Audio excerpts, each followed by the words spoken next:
रे बाहर से भले अंदर से दुष्ट, तुम उस स्वच्छ किंतु कड़वे जल के समान हो जो बाहर से स्फटिक सा शुद्ध प्रतीत होता है, किंतु जब दिव्य गुण के परीक्षक के द्वारा उसकी परीक्षा ली जाती है तब उसकी एक बूंद भी स्वीकार्य नहीं होती।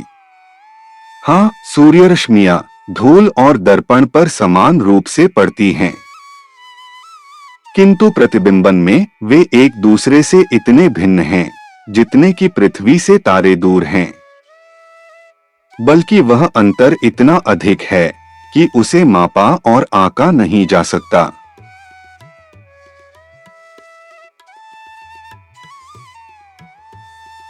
इस पवित्र लेख में हमें चेतावनी दी गई है उन लोगों से जो बाहर से भले, पवित्र और धार्मिक दिखाई देते हैं, लेकिन भीतर से स्वार्थ, अहंकार और दुष्टता से भरे होते हैं।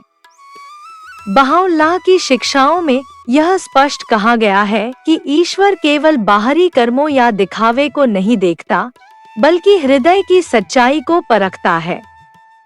यहाँ व्यक्ति की तुलना उस स्वच्छ दिखने वाले लेकिन कड़वे जल से की गई है, जो देखने में तो शुद्ध लगता है, पर जब उसे दिव्य कसौटी पर परखा जाता है, तो उसकी एक बूंद भी स्वीकार नहीं होती।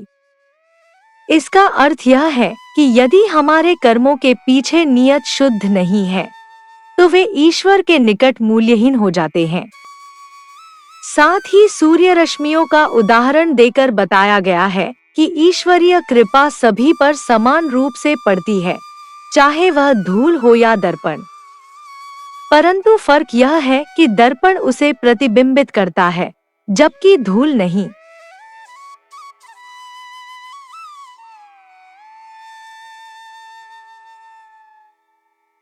बहाई शिक्षाओं के अनुसार मानव हृदय दर्पण के समान है। यदि वह अहंकार, कपट और द्वेष की धूल से भरा होगा, तो वह ईश्वरीय प्रकाश को प्रकट नहीं कर पाएगा। इसलिए बहाई धर्म हमें सिखाता है कि सच्चा धर्म दिखावे में नहीं, बल्कि चरित्र निर्माण में है, सत्यनिष्ठा, विनम्रता, सेवा और प्रेम में है। हमें दूसरों को आंकने से पहले स्वयं के हृदय की सफाई करनी चाहिए, ताकि हम ईश्वर के प्रकाश के सच्चे प्रतिबिंब बन सकें।